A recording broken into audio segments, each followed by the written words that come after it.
Hello dear students. देखो, last class तक हमने हमारे चैप्टर जनरल केमिस्ट्री के अंदर हमने स्टार्ट किया था क्वांटम नंबर्स। और क्वांटम नंबर्स क्या होते हैं, कैसे, कितने टाइप के होते हैं, ये हमने डिस्कस कर लिया था। बेसिकली क्या होते हैं क्वांटम नंबर्स की हेल्प से हम किसी भी एटम के अंदर इलेक्ट्रॉन का एड्रेस बता सकते हैं। एड्रेस का मतलब इलेक्ट्रॉन कहाँ पर प्रेजेंट है, ये हम बता सकते हैं किसकी हेल्प से, क्वांटम नंबर्स की हेल्प से। ठीक है, 4 टाइप के क्वांटम नंबर्स होते हैं: principal quantum number, azimuthal quantum number, magnetic quantum number and spin quantum number. ठीक है, ये 4 क्वांटम नंबर्स होते हैं। अब हमने 2 क्वांटम नंबर्स अभी तक पढ़ लिए थे। प्रिंसिपल क्वांटम नंबर, जिसको हम स्मॉल n से रिप्रेजेंट करते हैं। तो स्मॉल n क्या होता है, आपने रिवाइज किया होगा। स्मॉल n होता है बेसिकली ये शेल नंबर को रिप्रेजेंट करता है, शेल को रिप्रेजेंट करता है। n इज इक्वल टू 1 का मतलब पहला shell, n is equal to 2 का मतलब दूसरा शेल। ठीक है, साथ ही साथ जो n होता है वो साइज़ को भी बताता है शेल के, और एनर्जी को भी बताता है। ठीक है, जितनी ज़्यादा n की वैल्यू होगी उतने ही ज़्यादा शेल का साइज़ होगा, और उतनी ज़्यादा शेल की क्या होगी, एनर्जी होगी, है ना। Example, n is equal to 1 और n इज इक्वल टू 2 में से बड़ा कौन है, n is equal to 2। n is equal to 1 और n इज इक्वल टू 2 में से ज़्यादा एनर्जी किसकी है, n इज इक्वल टू 2 की। ठीक है, और एक फॉर्मूला था कि एक शेल में मैक्सिमम नंबर ऑफ इलेक्ट्रॉन्स कितने हो सकते हैं, कितने होते हैं, 2 इंटू एन स्क्वायर। ठीक है, फिर हमने स्टार्ट किया था एजीमुथल क्वांटम नंबर, जिसका एक और नाम है सब्सिडरी क्वांटम नंबर। ठीक है, या angular quantum number. Azimuthal quantum number को हम स्मॉल l से रिप्रेजेंट करते हैं। अब आप समझें, देखें, जैसे कि हमने हमारे एड्रेस के बारे में बात की थी, कंट्री, स्टेट, डिस्ट्रिक्ट। ठीक है, तो वैसे ही प्रिंसिपल क्वांटम नंबर एक तरह से कंट्री हो गई। अब कंट्री के अंदर स्टेट यानी कि एजीमुथल क्वांटम नंबर। ठीक है, एजीमुथल क्वांटम नंबर क्या होता है कि जैसे शेल होता है, शेल, तो शेल के अंदर क्या है, सबशेल। सबशेल को ही कौन बता रहा है, एजीमुथल क्वांटम नंबर बताता है। एजीमुथल क्वांटम नंबर की रेंज कहाँ से कहाँ तक होती है, 0 से n-1 तक उसकी क्या होती है, रेंज होती है। ठीक है, तो हमने देखा था कि n इज इक्वल टू 1 के लिए l की वैल्यू कितनी आई थी, 0 आई थी, और l इज इक्वल टू 0 को हमने s सबशेल बोला था। ठीक है, n इज इक्वल टू 2 के लिए l की वैल्यू आई थी 0 और 1। ठीक है, l इज इक्वल टू 0 यानी कि s सबशेल, और l इज इक्वल टू 1 यानी कि कौन सा सबशेल, p सबशेल। ऐसे ही l इज इक्वल टू 2 को हमने d सबशेल बोला था, और l इज इक्वल टू 3 को हमने f सबशेल बोला था। ठीक है, हमने उनकी जो शेप होती है वो भी डिस्कस कर ली थी। शेप कैसी होती है, s की जो शेप होती है वो स्फेरिकल होती है, P की शेप कैसी होती है, डम्बल शेप, D की शेप कैसी होती है, डबल डम्बल, और F कैसा होता है, कॉम्प्लेक्स सा होता है, मतलब बहुत अजीब सा होता है, कुछ इस टाइप का। ठीक है, तो उसको बनाने की कोई ज़रूरत नहीं है, बस हम क्या बोल देते हैं कि कॉम्प्लेक्स है। ठीक है, तो देखो ये हमने लास्ट क्लास तक कवर कर लिया था। अब हम हमारा स्टार्ट करते हैं अगला क्वांटम नंबर, जो कि कौन सा है, मैग्नेटिक क्वांटम नंबर। देखो, मैग्नेटिक क्वांटम नंबर को हम स्मॉल m से रिप्रेजेंट करते हैं।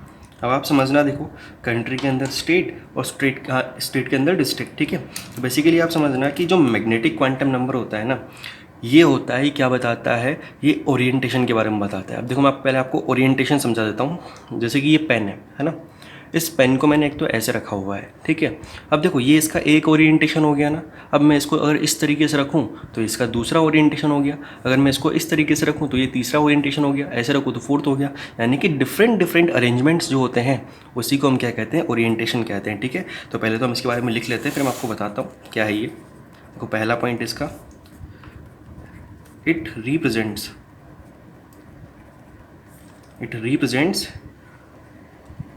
orientation of electron. It represents orientation of electron basically electron cloud बोलो, electron cloud in 3D space. ठीक है, बेसिकली आप समझना कि जो मैग्नेटिक क्वांटम नंबर है ना, मैग्नेटिक क्वांटम नंबर तक अगर आप पहुंच गए तो आप समझ लो कि आप इलेक्ट्रॉन के पास पहुंच चुके हो। ठीक है, अब इलेक्ट्रॉन के पास पहुंचने के बाद भी देखो भाई, जो इलेक्ट्रॉन होता है ना, अभी तक यहाँ जो लिखा हुआ है इलेक्ट्रॉन क्लाउड का मतलब क्या है मैं आपको समझा दूंगा, लेकिन आप समझना जो इलेक्ट्रॉन होता है बेसिकली, अब वो एक पार्टिकल की तरफ आप मानते थे कि भाई इलेक्ट्रॉन रखा हुआ है। ठीक है, तो इलेक्ट्रॉन पार्टिकल की तरह ना होके वो एक वेव की तरह होता है, ठीक है। ध्यान रखना, ये आप पढ़ोगे कहाँ पर, एटॉमिक स्ट्रक्चर चैप्टर के अंदर पढ़ोगे। मैं फिर से रिपीट कर रहा हूँ कि जो इलेक्ट्रॉन होता है वो पार्टिकल की तरह ना होके किसकी तरह होता है, वेव की तरह होता है, ठीक है। बस इतना ध्यान रखें। देखें, जो मैग्नेटिक क्वांटम नंबर होता है वो इलेक्ट्रॉन क्लाउड के अलग अलग रिप्रेजेंटेशन के बारे में बताता है। समझ रहे हो ना कि भाई इलेक्ट्रॉन क्लाउड का मतलब समझना कि जो इलेक्ट्रॉन होने की जहाँ पर प्रोबेबिलिटी हो सकती है, जैसे कि ये है सपोज, है ना, कुछ इस शेप का मान लो इलेक्ट्रॉन क्लाउड है। अब ये इस तरह से भी हो सकता है, इस तरह से भी हो सकता है, समझ रहे हो ना बात को। तो अलग अलग जो रिप्रेजेंटेशन होते हैं उसको कौन बताता है, मैग्नेटिक क्वांटम नंबर। अब बस आप समझते चलो, ये पहला पॉइंट हो गया। दूसरा पॉइंट समझना, each value of m represents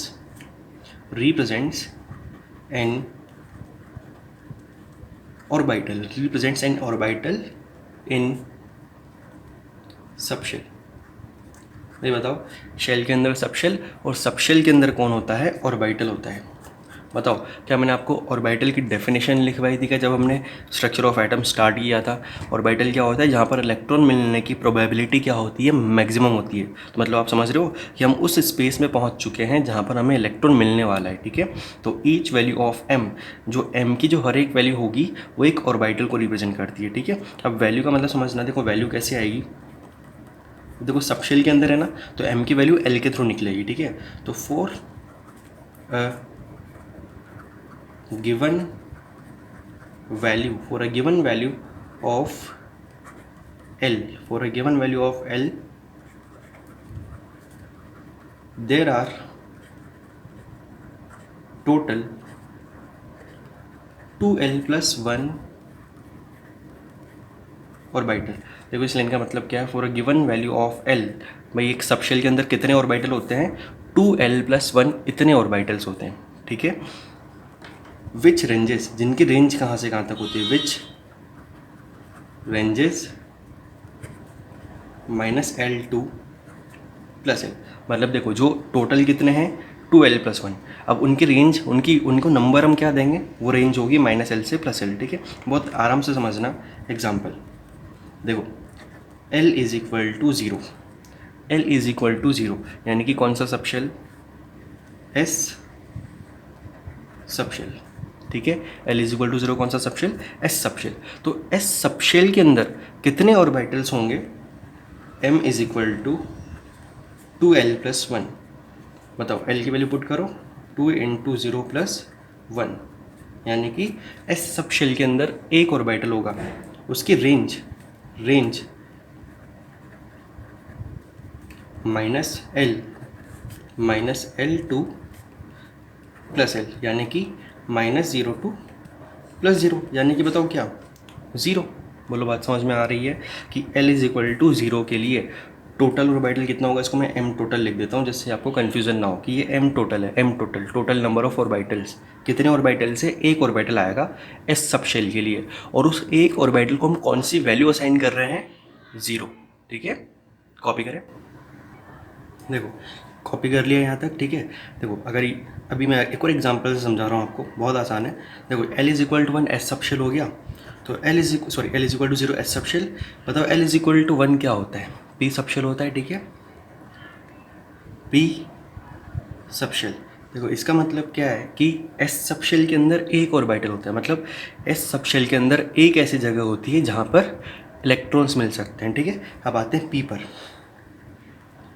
तो p सबशेल के लिए टोटल नंबर ऑफ ऑर्बिटल्स 12+1, यानी कि 2 × 1 + 1 3। मतलब p सबशेल के अंदर 3 ऐसी जगह होती है जहाँ पर हमें इलेक्ट्रॉन्स मिल सकते हैं। उन तीनों जगह को क्या बोला जाता है, ऑर्बिटल, ठीक है। अब उनकी रेंज कहाँ से कहाँ तक होती है, देखो रेंज होती है -l से +l, यानी कि -1 से +1। -1 से +1 का मतलब आप समझो क्या हो जाएगा, -1। अब आपको सिर्फ इंटीजर वैल्यूज़ लेनी है, ठीक है, -1, 0 और +1। देखो भाई 3 जगह ऐसी होती है ना, तो तीनों के लिए एक एक वैल्यू मिलनी चाहिए। तो देखो तीनों के लिए 3 वैल्यूज आ चुकी है, अब हर एक को एक वैल्यू दे दी जाएगी। समझ में आ रही है बात, ठीक है। ऐसे ही आप इसको कॉपी करो, फिर हम आगे मूव करते हैं। कर लिया कॉपी, ठीक है। अब देखें, अब इसी तरीके से हम जैसे S हो गया, P हो गया, ऐसे ही D और F के लिए भी हम डिफाइन कर सकते हैं, समझें। एग्जाम्पल देखो, L is equal to 2, L is equal to 2 का मतलब कौन सा सबशेल, D सबशेल। और D सबशेल के लिए टोटल नंबर ऑफ M यानी कि total number of orbitals D के अंदर कितने हो सकते हैं, तो फॉर्मूला लगा देंगे, कितने आ गए, 5 आ गए, ठीक है। अब वो 5 यानी कि देखो समझो, अच्छा मैं आपको ऑर्बिटल्स का डायग्राम भी बना के बताता हूँ। वो उन ऑर्बिटल्स को हम कैसे दिखाते हैं, हम इस तरीके से दिखाते हैं, बॉक्स बना के, 1 2 3 4, देखो 1 2 3 4 5, ये जो 5 बॉक्स है ना, ये 5 बॉक्स मतलब 5 ऑर्बिटल्स हैं, ठीक है। और इनकी जो रेंज है, रेंज का मतलब -L से +L यानी कि -2 से +2, तो देखो -2 -1 0 +1 और +2। अब देखो 5 ऑर्बिटल्स के लिए आपको देखो 1 2 3 4 5 वैल्यूज़ मिल गई ना। अब देखो आप इनको असाइन कर दो, इसको हमने मान लिया, इसको हमने -2 बोल दिया, इसको -1, इसको 0, इसको +1 और इसको +2। तो इस तरीके से हमने हर एक ऑर्बिटल को एक वैल्यू असाइन कर दी है, ठीक है। मेरे ख्याल से बात समझ में आ रही होगी ना। अब इन ऑर्बिटल्स के अंदर क्या होते हैं, इलेक्ट्रॉन्स होते हैं, ठीक है। ऐसे ही लास्ट हम कैलकुलेट कर लेते हैं किसके लिए, L इज इक्वल टू 3 यानी कि कौन सा सबशेल, F सबशेल। तो M टोटल कितना होगा इसके लिए, 2 × 3 + 1 यानी कि F सबशेल के अंदर कितनी जगह होती है जहाँ पर इलेक्ट्रॉन मिल सकते हैं, 7, ठीक है। यानी कि 7 बॉक्स हम बना दें। ये 7 बॉक्स बेसिकली क्या है, ऑर्बिटल्स हैं। तो 1 2 3 4 5 6, 1 2 3 4 5 6 7, ठीक है। अब रेंज देखो, रेंज कहाँ से कहाँ तक, -L से +L यानी कि -3 से +3। तो आपको समझ में आ गया होगा, ठीक है। -3 -2 -1 0 1 2 और 3। अब देखो आप हर एक को एक वैल्यू दे दो, -3 -2 -1 0 1 2 3। तो इस तरीके से क्या होते हैं, ऑर्बिटल्स होते हैं। और इन ऑर्बिटल्स के अंदर ही क्या प्रेजेंट होते हैं, इलेक्ट्रॉन्स प्रेजेंट होते हैं, ठीक है। इतनी बात समझ में आ गई। तो ये हमारा देखो इसी के साथ कंप्लीट हो गया है मैग्नेटिक क्वांटम नंबर, ठीक है। इनको भी आप कॉपी करो, फिर हम हमारा लास्ट क्वांटम नंबर डिफाइन करते हैं, ठीक है। कॉपी करो इनको आप।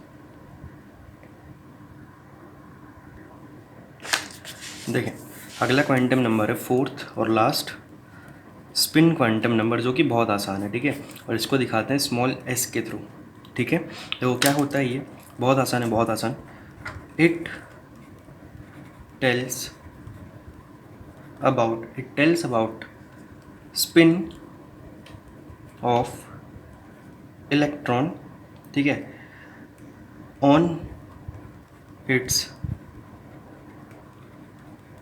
Own axis. It tells about spin off electron on its own axis, है ना। अब इसका मतलब पहले आप समझें, देखो इलेक्ट्रॉन तो हमें मिल चुका है ना। अब इनके अंदर जो इलेक्ट्रॉन है ना, उसकी स्पिन की बात चल रही है। अब स्पिन की बात क्यों चल रही है, देखो आप सभी को पता है कि हमने इलेक्ट्रॉन या एटम के मॉडल को हमने सोलर सिस्टम से कंपेयर किया हुआ है। आपने सबने पढ़ा होगा ये तो कहीं ना कहीं, कि जैसे सन के चारों तरफ प्लैनेट्स रिवॉल्व करते हैं, वैसे ही एटम में न्यूक्लियस के चारों तरफ कौन रिवॉल्व करता है, इलेक्ट्रॉन। बोलो इतना पता है ना सबको। अब देखो जैसे कि मान लो अर्थ है, अब अर्थ सन के चारों तरफ तो रिवॉल्व कर ही रही है, लेकिन बताओ क्या अर्थ साथ साथ खुद के एक्सिस पे भी रिवॉल्व कर रही है ना, स्पिन कर रही है। बोलो इतना सबको पता है।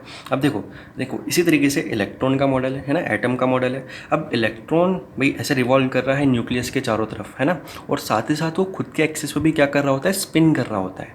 अब आप समझो, स्पिन की सिर्फ 2 ही डायरेक्शन हो सकती है, या तो क्लॉकवाइज या फिर एंटी क्लॉकवाइज, ठीक है। यानी कि ये वाला जो क्वांटम नंबर है, ये इलेक्ट्रॉन के स्पिन को बताता है।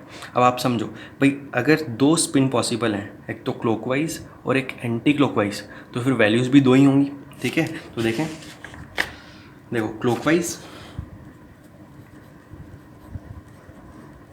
क्लॉकवाइज स्पिन और दूसरा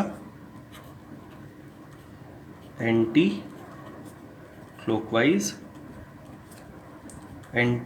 स्पिन, ठीक है। अब देखो क्लॉकवाइज स्पिन और एंटी क्लॉकवाइज स्पिन, अब 2 स्पिन है तो 2 वैल्यूज़ हैं, तो थ्योरेटिकल, ये वैल्यू थ्योरेटिकल है, ठीक है। ऐसे ही इनको ये 2 वैल्यूज़ असाइन की हुई है, +½ एंड -½ अब आप समझो, अगर आप क्लॉकवाइज को प्लस हाफ बोल रहे हो तो ऑफकोर्स फिर एंटी क्लॉकवाइज को क्या बोलोगे, माइनस हाफ। ध्यान रखना, ये जो दो वैल्यूज़ हैं प्लस हाफ और माइनस हाफ, वो थ्योरेटिकल है ना, कोई एक्सपेरिमेंटल नहीं है, वो थ्योरेटिकल है। बस दे दी गई है, असाइन की हुई है कि क्लॉकवाइज को माइनस हाफ प्लस हाफ बोलना है, या माइनस हाफ भी बोल सकते हैं, ठीक है। लेकिन आप समझो कि अगर आप क्लॉकवाइज को प्लस हाफ बोल रहे हो तो ऑफकोर्स फिर आपको एंटी क्लॉकवाइज को क्या बोलना पड़ेगा, माइनस हाफ बोलना पड़ेगा ना। लेकिन ऐसा ज़रूरी नहीं है, आप क्लॉकवाइज को माइनस हाफ भी बोल सकते हो, हाँ। लेकिन समझ जाओ कि अगर क्लॉकवाइज को माइनस हाफ बोल रहे हैं तो फिर इसको क्या बोलना पड़ेगा, प्लस हाफ बोलना पड़ेगा, ठीक है। और इतने में आपका स्पिन क्वांटम नंबर क्या हो जाता है, कंप्लीट हो जाता है, ठीक है। इतना समझ में आ गया कि देखो क्लॉकवाइज को अगर प्लस हाफ बोल रहे हैं तो एंटी क्लॉकवाइज को माइनस हाफ बोलना होता है, और अगर इसको माइनस हाफ बोल रहे हैं तो इसको ऑफकोर्स प्लस हाफ बोलेंगे, ठीक है। और दूसरी चीज़, इलेक्ट्रॉन को हम इस तरीके से भी दिखाते हैं, या तो इस तरीके से या फिर इस तरीके से दिखाते हैं, ठीक है। अब आप ऊपर भी बता सकते हो, ये एक इलेक्ट्रॉन का रिप्रेजेंटेशन है, ठीक है। एक इलेक्ट्रॉन ऊपर ऐसे इस तरीके से भी दिखाया जा सकता है, इस तरीके से भी दिखाया जा सकता है, ठीक है। अब देखो इन्हीं इलेक्ट्रॉन्स को प्लस हाफ और माइनस हाफ ये वैल्यूज़ जो होती हैं असाइन की जाती हैं, ये हम आगे समझ में आ जाएगा, ठीक है। लेकिन ध्यान रखना, इन बॉक्स के अंदर ये जो इलेक्ट्रॉन हम फिल करेंगे इस तरीके से फिल करते हैं इनको, ठीक है। अभी आप आगे समझोगे, आगे चलेंगे तो धीरे धीरे समझ में आ जाएगा, ठीक है। तो देखो यहाँ तक हमारे 4 क्वांटम नंबर्स कंप्लीट हो गए हैं। इस चीज़ का ज़रूर ध्यान रखना कि इसको प्लस हाफ बोला जा सकता है, माइनस हाफ भी बोला जा सकता है, लेकिन जो वैल्यू इसको असाइन कर दी उसके ऑपोजिट इस वैल्यू को बोलना पड़ेगा, ठीक है। अब देखें इसी तरीके से, जैसे कि यहाँ पर ये जो वैल्यूज़ गिवन है आपको, ये -2 -1 0 1 2, ठीक है। अब ऐसा कुछ फिक्स नहीं है, देखो ये -2 भी बोल सकते हो, इसको आप चाहो तो -1 नंबर दे दो, इसको आप चाहो तो 0 दे दो, +1 दे दो, +2 दे दो, ऐसा कोई फिक्स नहीं है। ये तो हमें देखने में ज़्यादा अच्छा लग रहा है कि -2 से +2 लिखना अच्छा रहता है, तो इसलिए हमने इसको ऐसा लिख दिया है, ठीक है। आप चाहो तो इसको आप 2 बोल सकते हो, इसको आप -2 बोल सकते हो, 1 बोल सकते हो, -1 बोल सकते हो, ऐसा कोई ज़रूरी नहीं है कि आप इसको सिर्फ 0 बोलो। आप किसी भी ऑर्बिटल को कोई सी भी वैल्यू असाइन कर सकते हो, हाँ। लेकिन एक बार जो वैल्यू किसी को असाइन कर दी फिर उसको रिपीट नहीं करना है, ठीक है। -2 -1 0 1 2, ये हो गया हमारा क्वांटम नंबर, ठीक है। अब देखो बेसिकली ये क्वांटम नंबर पढ़ने की वजह से हम एक तो इलेक्ट्रॉन का एड्रेस बता पाते हैं, ठीक है। और दूसरी चीज़ जो सबसे इम्पॉर्टेंट चीज़ है जो हमें हर एक चैप्टर में काम आएगी, हम यहाँ से इलेक्ट्रॉनिक कॉन्फ़िगरेशन भी लिख सकते हैं। अब इलेक्ट्रॉनिक कॉन्फ़िगरेशन अगर आपने देखा हो तो देखो क्या आपको पता है कि हम हाइड्रोजन का कॉन्फ़िगरेशन 1s1 लिखते हैं, हीलियम का हम लिखते हैं 1s2, है ना। तो ये कहाँ से आता है ना। तो बेसिकली इसकी हेल्प से हम ये लिखना सीखेंगे अभी, ठीक है। और इसके लिए अलग अलग रूल्स आएंगे। अगर आप में से कुछ लोगों को पता है तो बहुत अच्छी बात है कि ये होता है, इस तरीके से हम एलिमेंट्स का कॉन्फ़िगरेशन लिखते हैं, और नहीं पता तो अब पता चल गया, ठीक है। अब देखते हैं कि इनको कैसे लिखा जाता है, ठीक है। तो देखें हेडिंग डालना है हमें, ये कॉपी कर लेना, ठीक है। और हम हेडिंग डालते हैं rules for filling electron, rules for filling electron and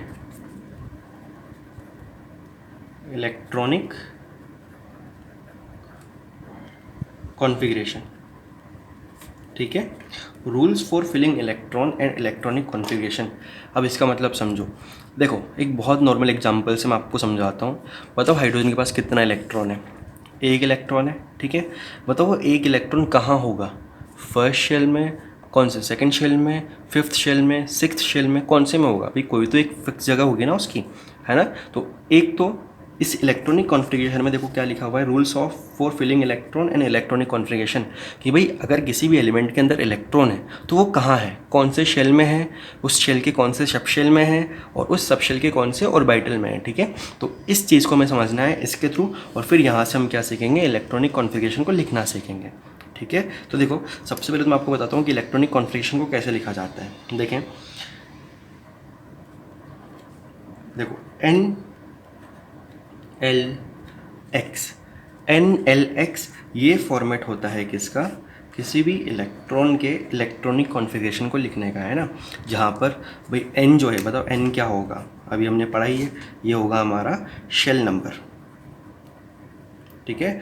shell number किसको दिखाएगा, N को। ये जो N लिखा होगा, जैसे कि ये है, यहाँ जो 1 लिखा है ना, इस 1 का मतलब क्या है कि फर्स्ट शेल का है, ठीक है। तो ये जो है ये N क्या दिखाता है, शेल नंबर। देखो ये L जो है ये क्या दिखाएगा, ये किसको दिखाएगा, सब शेल को दिखाएगा। बोलो बात समझ में आ रही है कि भाई जिस शेल में प्रेजेंट है उसके कौन से सब शेल में इलेक्ट्रॉन प्रेजेंट है। देखो जैसे कि यहाँ पर फर्स्ट शेल के कौन से में, एस सब शेल में, ठीक है। और ये जो एक्स है ये क्या दिखाता है, नंबर ऑफ इलेक्ट्रॉन को दिखाता है कि उस सब शेल में जो ऑर्बिटल है बेसिकली उसमें कितने इलेक्ट्रॉन्स प्रेजेंट हैं। इतना समझ में आ गया ना, ठीक है। देखो यहाँ पर देखो, ये जो ऊपर 1 लिखा है ना ये नंबर ऑफ इलेक्ट्रॉन है, ये जो 2 लिखा है ना ये नंबर ऑफ इलेक्ट्रॉन है कि उस ऑर्बिटल में कितने इलेक्ट्रॉन्स हैं, 1 एंड 2, ठीक है। तो इस तरीके से क्या लिखा जाता है, इलेक्ट्रॉनिक कॉन्फ़िगरेशन को लिखा जाता है। एग्जाम्पल के थ्रू समझे, देखिए देखो जैसे कि लिखा हुआ है 2p2, बताओ डिकोड करो इसको ना, डिकोड करो। डिकोड करने का मतलब बताओ सब n कितना है, l क्या है और x क्या है, बताओ।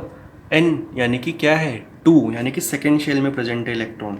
अब सेकेंड शेल के बताओ कौन से सब शेल में प्रेजेंट है, p सब शेल में है ना, p। अब बताओ p की वैल्यू हम क्या लिख सकते हैं, देखो l is equal to 0 s होता है और l इज इक्वल टू 1 क्या होता है, p होता है। तो बताओ p के लिए हम क्या लिखेंगे, l इज इक्वल टू 1।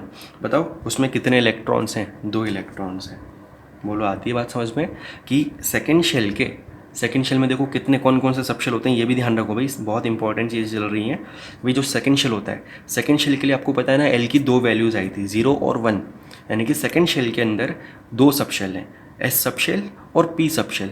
तो पी सब शेल के अंदर, सेकेंड शेल के पी सब शेल के अंदर कितने इलेक्ट्रॉन्स हैं, 2 इलेक्ट्रॉन्स हैं। बोलो आई बात समझ में, ठीक है। चलो एक एग्जाम्पल मैं आपको दे रहा हूँ, डिकोड करो इसको। बताओ कौन से शेल में किसी एक एटम के सेकेंड शेल के अंदर उसके एस सब शेल यानी कि एल इज इक्वल टू 0 में कितने इलेक्ट्रॉन्स हैं, 2 इलेक्ट्रॉन्स हैं। बोलो बात समझ में आ गई, ठीक है। चलो कॉपी करो इसको,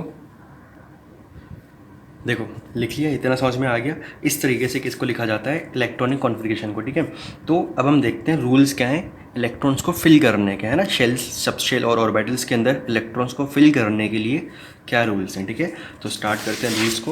और रूल्स में जो है हमारा सबसे जो पहला रूल आता है उसको हम कहते हैं, फर्स्ट जो है उसको हम कहते हैं ऑफ-बाउस प्रिंसिपल। हाँ देखो क्या लिखा हुआ है, मैं आपको बताता हूँ, AUFBAU ऑफ-बाउस प्रिंसिपल, ठीक है। तो ये सबसे पहला हमारा प्रिंसिपल है। क्या कहता है ये देखें, लिखें, according to this principle electron are filled in different orbital, electrons are filled in different orbital in increasing order of their energy, ठीक है। देखो बहुत सिंपल सा मैं आपको बताता हूँ, देखो क्या कह रहा है कि ये कह रहा है कि भाई इलेक्ट्रॉन्स को हम एनर्जी के इंक्रीजिंग ऑर्डर में फिल करेंगे, है ना। इसका मतलब समझना भाई, सपोज आपके पास n इज इक्वल टू 1 2 3 4 काफ़ी सारे हैं, ठीक है। n इज इक्वल टू 1 में भी ऑर्बिटल्स हैं, n इज इक्वल टू 2 में भी ऑर्बिटल्स हैं। लेकिन बताओ अगर सपोज आपको पहला इलेक्ट्रॉन फिल करना है, ठीक है, बताओ पहला इलेक्ट्रॉन क्या आप direct n is equal to 6 में फिल करोगे या n इज इक्वल टू 1 में फिल करोगे। भाई एक बहुत सिंपल सी बात है कि जब अगर हम स्टेयर्स चढ़ते हैं तो भाई एक एक करके चढ़ते हैं ना, एक साथ ऐसा तो नहीं कि 6 पे कूद जाते हैं, अब कूदते भी हैं ना, लेकिन आप बात समझ रहे हो ना, भाई हम स्टेप बाय स्टेप चलते हैं ना। तो अगर हम पहला इलेक्ट्रॉन फिल करेंगे तो बताओ हम कहाँ फिल करेंगे, n इज इक्वल टू 1 में और उसके ऑर्बिटल्स के अंदर फिल करेंगे, है ना। बात समझ में आ रही है, ठीक है। तो इसका मतलब क्या हो गया, that means lower energy orbital, that means lower energy orbitals will be filled first। बोलो बात समझ में आ रही है? ठीक है, इसका मतलब क्या है कि भाई जो कम एनर्जी वाले ऑर्बिटल्स हैं ना उनको पहले फिल किया जाएगा। बताओ n इज इक्वल टू 1 की एनर्जी कम है ना, n इज इक्वल टू 6 है। ठीक है, तो इसी का इतना सा मतलब है कि जो पहले कम एनर्जी वाले ऑर्बिटल्स है पहले उनको फिल किया जाएगा, फिर धीरे धीरे एनर्जी के इंक्रीजिंग ऑर्डर में इलेक्ट्रॉन्स को क्या कर दिया जाएगा, फिल कर दिया जाएगा। ठीक है, इतनी सी बात समझ में आ गई, बहुत आसान है। ठीक है, लेकिन अब ये बताते हैं कि भाई ऑर्बिटल्स की एनर्जी कैसे बताएं, है ना। भाई शेल के अंदर जो ऑर्बिटल होता है उसमें इलेक्ट्रॉन होता है ना, तो शेल का तो हमें पता है, लेकिन शेल के अंदर जो अलग अलग ऑर्बिटल होते हैं, यानी कि जैसे कि s भी होता है, s ऑर्बिटल भी होता है, p ऑर्बिटल भी होता है, s के ऑर्बिटल्स, मतलब बात समझ लो ना, s के ऑर्बिटल्स भी होते हैं, p के ऑर्बिटल्स भी होते हैं, p के 3 ऑर्बिटल होते हैं, d के 5 होते हैं, f के 7 होते हैं। तो पहले किस में भरें, s में भरें, p में भरें, d में भरें या f में भरें, है ना। तो उसके लिए देखो एक रूल होता है, वो रूल है एनर्जी बताने के लिए। सिंपली बात समझ रहे हो कि जो एनर्जी की बात करें तो एनर्जी कैसे बताएं, तो एनर्जी के लिए रूल होता है, इसी के अंदर है ये n+l रूल। ठीक है, अब देखो मेरे ख्याल से इस रूल का नाम पढ़ के आप समझ जाओगे कि रूल क्या है। रूल क्या है, ये आपसे n और l की वैल्यू को ऐड करवाएगा, है ना। तो देखो according to this rule, the orbital having lower value of n+l, the orbital having lower value of n+l will be at lower energy. बोलो बात समझ में आ रही है कि जिस ऑर्बिटल के लिए, सपोज आपको दो ऑर्बिटल्स कंपेयर करने को बोल रहा है, एग्जांपल जैसे कि आपसे बोला 2s और एक है 3s। ठीक है, बताओ किसकी एनर्जी कम है, तो आप पहले क्या करो, n और l क्या होगा, मतलब इसके लिए n क्या है 2, इसके लिए n क्या है 3। अच्छा s ऑर्बिटल, s सबशेल दिख रहा है ना, s ऑर्बिटल दिख रहा है ना, तो s के लिए l क्या होता है 0, यहाँ पर भी ऐसे तो 0। तो बताओ फाइनली आप क्या निकालोगे, फिर n+l निकालोगे। अब बताओ n+l यानी कि 2+0, इधर 3+0। बताओ यहाँ पर n+l की वैल्यू कितनी है 2, और यहाँ पर n+l की वैल्यू कितनी है 3। अब आप समझो, according to this rule the orbital having lower value of n+l will be at lower energy, यानी कि जिसके लिए n+l की वैल्यू कम होगी उसकी एनर्जी भी क्या होगी, कम होगी। यानी कि बताओ जो 3s है उसकी एनर्जी क्या होगी, ज़्यादा होगी। यानी कि बताओ अगर इलेक्ट्रॉन 2s और 3s में से अगर हमें पहले फिल करना है, बताओ पहले किस में फिल करोगे, जिसकी एनर्जी कम है, यानी कि किस में, 2s के अंदर, है ना। ऐसे ही एक और एग्जांपल आप ट्राई करें, एग्जांपल 2s 2p, बताओ ट्राई करो किसकी एनर्जी कम है। देखो कर लिया। देखो मैं आपको डायरेक्ट बताता हूँ, है ना, इतना बड़ा बड़ा करने की जरूरत थोड़ी, भाई हमें आता है ना, तेज़ दिमाग चलता है अपना, है ना।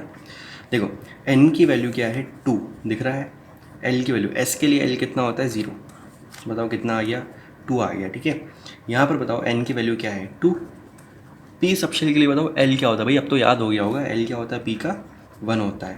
तो बताओ इसको हमने जब कैलकुलेट किया तो कितना आया 3। बताओ किसकी एनर्जी कम है, जिसके लिए n+l की वैल्यू कम है उसकी एनर्जी भी क्या है, कम है, यानी कि इसकी एनर्जी क्या हो गई, ज़्यादा हो गई। एक और एग्जांपल, ठीक है, फिर हम मूव करेंगे हमारे अगले टॉपिक पर। देखो मैं आपको देता हूँ 1s 2s एंड क्या बोलोगे, एक काम करो 3d, ये ले लो 3d। बताओ किसकी एनर्जी कम है, किसकी एनर्जी ज़्यादा है, चलो ट्राई करो। कर लिया। देखें n+l निकाल रहा हूँ मैं, तो देखो इसके लिए तो 1, n की वैल्यू 1 और l की वैल्यू 0, इसके लिए n की वैल्यू 2, l की वैल्यू 0, इसके लिए n की वैल्यू 3, और d का क्या होता है l, देखो s होता है 0, p होता है 1, तो d होता है 2। बोलो सही है, ये हो गया 1 2 और 5। ठीक है, तो बताओ सबसे कम एनर्जी किसकी है, सॉरी सबसे कम एनर्जी किसकी हो गई, 1s की हो गई। ठीक है, तो इतना समझ में आ गया ना। ठीक है, अब देखो भाई हमारे पास बहुत सारे ऑर्बिटल्स हैं, है ना, बहुत सारे ऑर्बिटल्स कैसे हैं मैं भी आपको बताऊंगा, इसको आप कैसे पहले कॉपी कर लो।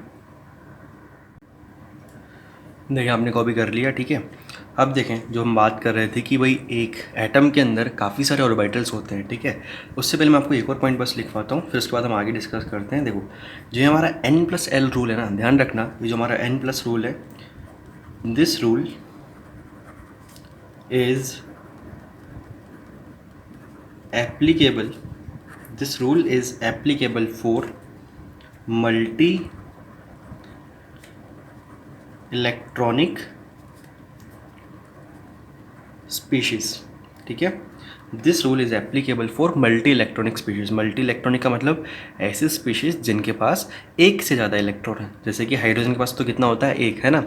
उसके लिए नहीं, एक से ज़्यादा इलेक्ट्रॉन्स यानी कि हीलियम हो गया, लिथियम हो गया, बेरिलियम हो गया, इन सब के लिए रूल वैलिड है, ठीक है। हाइड्रोजन के लिए क्या है, देखो उसके लिए एक अलग ही रूल चलता है, तो मैं आपको बस वो लिखवाता हूँ। फॉर हाइड्रोजन यानी कि single electronic species, for hydrogen. देखो मैं आपको बताता हूँ हाइड्रोजन की। अच्छा एक काम करते हैं, पहले हम हाइड्रोजन की बात बाद में करेंगे, हम पहले नॉर्मल बात करते हैं, ठीक है। हम पहले हमारे जो नॉर्मल ऑर्बिटल्स हैं उनके लिए एनर्जी का ऑर्डर लिख लेते हैं, ठीक है। एक एटम के अंदर जितने भी ऑर्बिटल्स होते हैं, अब देखो एक एटम के अंदर कितने ऑर्बिटल्स होते हैं। स्टार्ट करते हैं n=1 से, ठीक है। देखो n=1 के लिए बताओ n=1 में आपने देखा था ना, सिर्फ कौन सा सबशेल होता है, l=0, यानी कि सिर्फ कौन सा सबशेल, s सबशेल, यानी कि देखो उसका हम ऑर्बिटल कैसे बनाएंगे, ये होगा n=1 के ऑर्बिटल का नाम क्या, 1s। बोलो बात समझ में आई। एक बार मैं फिर से रिपीट कर रहा हूँ, n=1 के लिए l की वैल्यू क्या आई थी, याद करो 0, और 0 का मतलब कौन सा, s सबशेल ना, तो उसके ऑर्बिटल का नाम क्या बनेगा, 1s। फिर से समझना, जैसे कि n=2, बताओ n=2 के लिए l की वैल्यू क्या आई थी, 0 और 1, यानी कि s और p, यानी कि सेकेंड शेल के अंदर कौन कौन से ऑर्बिटल्स हैं, 2s और 2p। मेरे ख्याल से बात समझ में आई ना, ठीक है।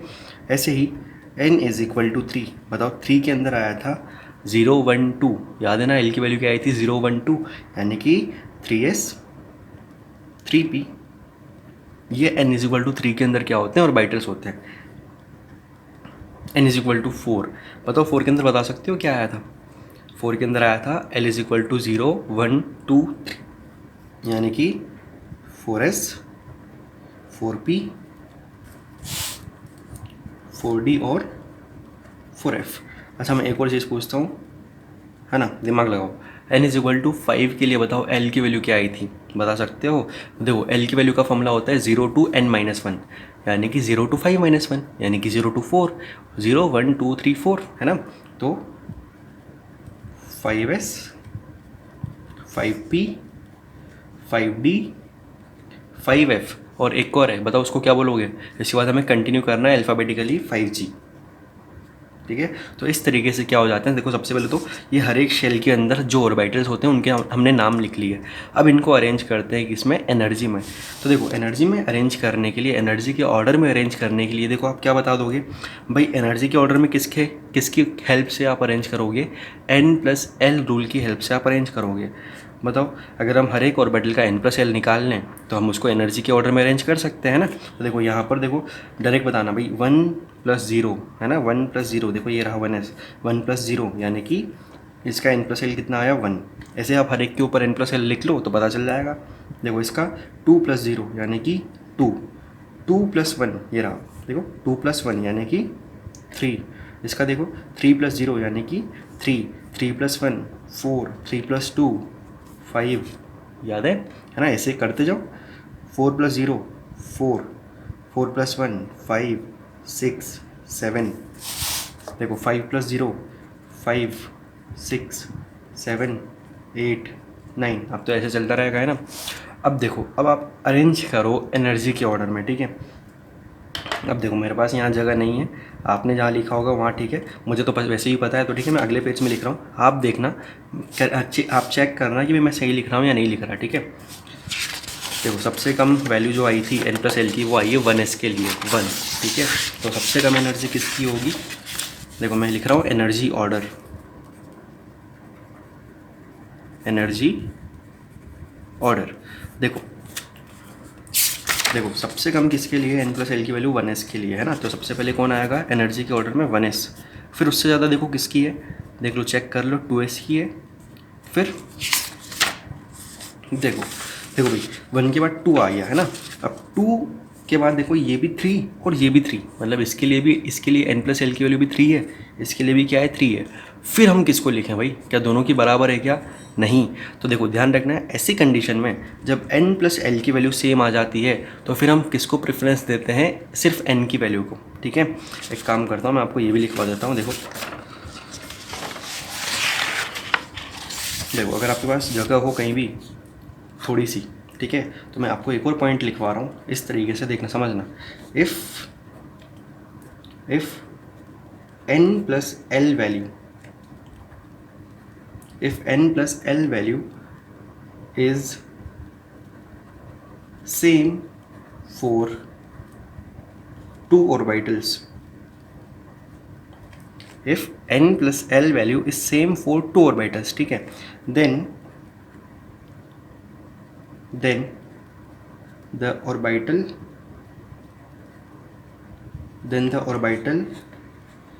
having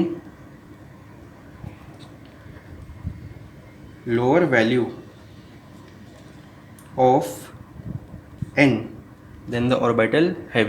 value of n will be at lower energy. इस पॉइंट का मतलब समझो कि अगर दो ऑर्बिटल्स के लिए n+l की वैल्यू सेम आ जाती है, जैसे कि देखो ये रही सामने, है ना, फिर हम क्या करें, देखो हम फिर उस ऑर्बिटल की एनर्जी को कम मानेंगे जिसके लिए n की वैल्यू क्या होगी, कम। अब देखो भाई 2p और 3s का दोनों का n+l 3 है, तो फिर एनर्जी कम किसकी है, जिसके लिए n की वैल्यू क्या है, कम है। n2p का n=2 है और 3s का n=3 है, तो कम एनर्जी किसकी है, फिर 2p की। बोलो आ गई बात समझ में? ठीक है, देखो 1s 2s के बाद फिर किसका नंबर आएगा, 2p का, और फिर किसका नंबर आएगा, 3s का। ठीक है, देखें 1s 2s के बाद फिर किसका नंबर आया, 2p का, फिर किसका नंबर आया, 3s का। अब देखो 3s का n+l 3 दिख रहा है ना आपको, ठीक है। अब 3 के बाद किसका नंबर आएगा, 4 का, तो 4 किसके लिए, 3p के लिए। बोलो सही है? ठीक है, अब और देखो आगे, देखो 3p तक हमने कंप्लीट कर लिया, ठीक है। अब देखो 3p के बाद जो 3d है वो तो 5 है ना, तो आप बताओ कि इसको लिखोगे या फिर n+l 4 वाले को लिखोगे। देखो भाई 3p का भी n+l 4 है, इसका भी 4 है भाई, पहले 4 वाले तो कंप्लीट करेंगे फिर हम 5 पे मूव करेंगे। तो 4 वाले में हमने उसको पहले लिखा जिसका n कम है, यानी कि 3, और फिर किसका नंबर आएगा, 4s का।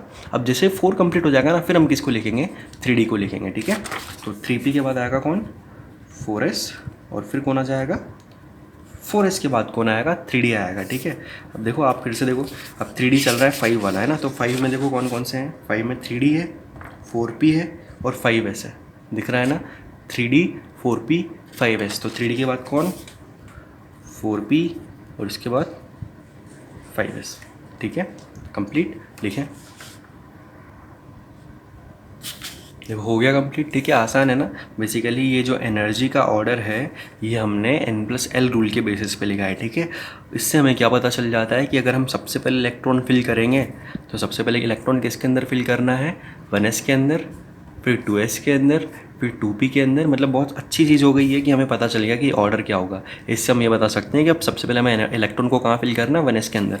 अब देखो ऐसे ही बहुत आगे तक भी चलता जाएगा। ठीक है, यहाँ पे ये 5s है, पता चली गया होगा आपको, है ना, आपने करेक्ट करके लिखा होगा आई होप, है ना। देखें ऐसे ही आगे तक भी चलता जाएगा, लेकिन हमारा काम तो बस यहीं तक रहता है। ठीक है, हमें बस यहाँ तक ध्यान रहना चाहिए। ये आप याद रखना, प्रैक्टिस करना, धीरे धीरे आपको याद हो जाएगा। बहुत आसान है, बहुत आसान। ठीक है, मतलब आप थोड़े टाइम बाद तो इलेक्ट्रॉनिक कॉन्फ़िगरेशन जो है आपको, मतलब कोई नींद में भी पूछ लेगा ना, तो अब आप बता दोगे, इस तरीके से आपको याद हो जाएंगे। ठीक है, उसकी चिंता मत करना। अब देखो ये हो गया एनर्जी का ऑर्डर। अब मैं आपको एक और तरीका बताता हूँ।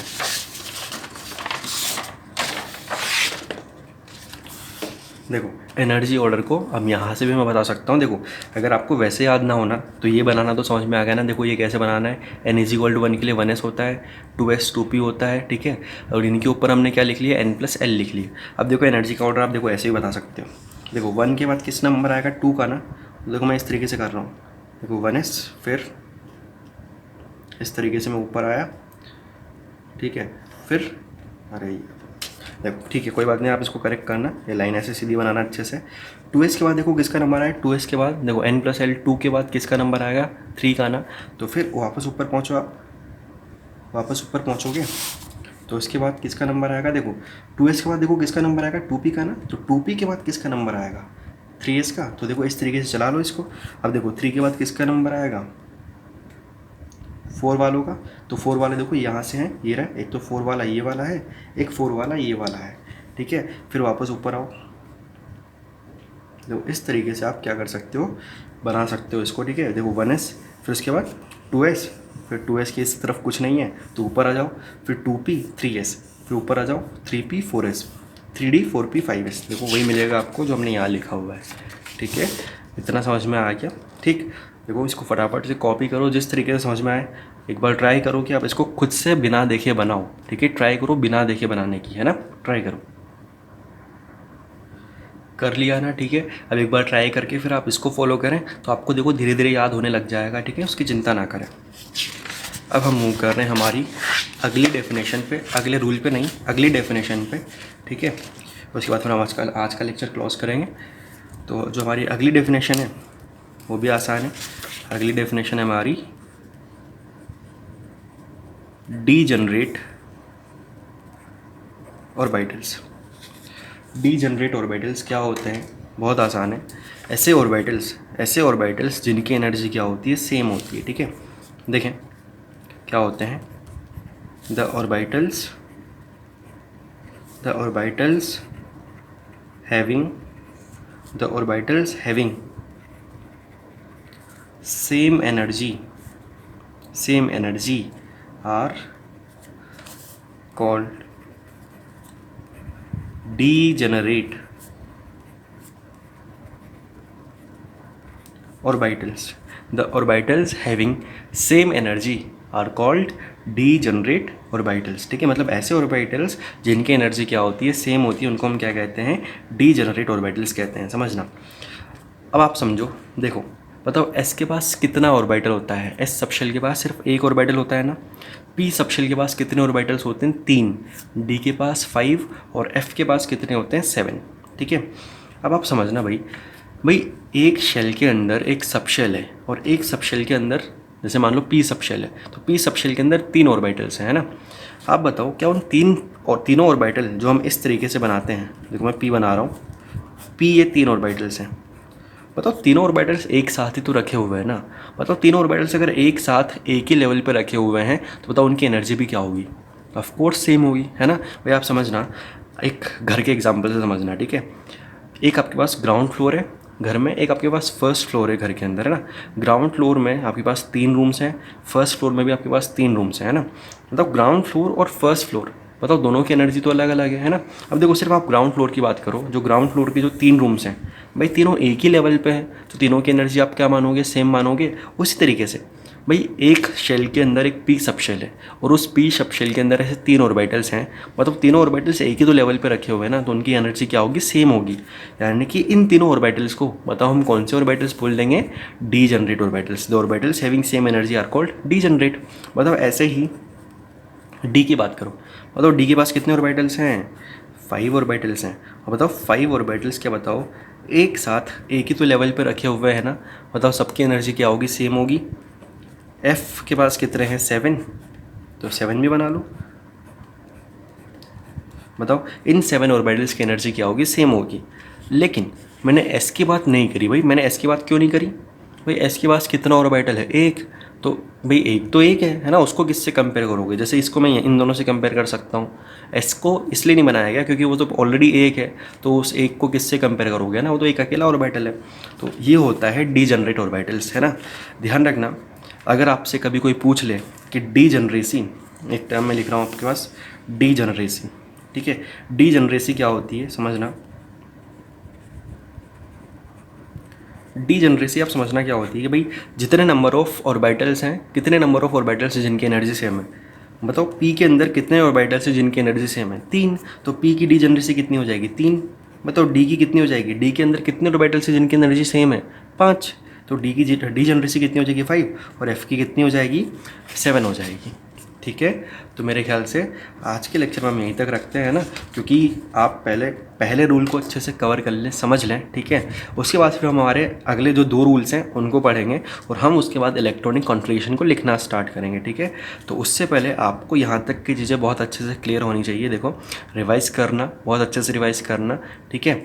और देखो, अगर आपको कोई भी डाउट आता है ना तो आप मुझसे पूछ लो।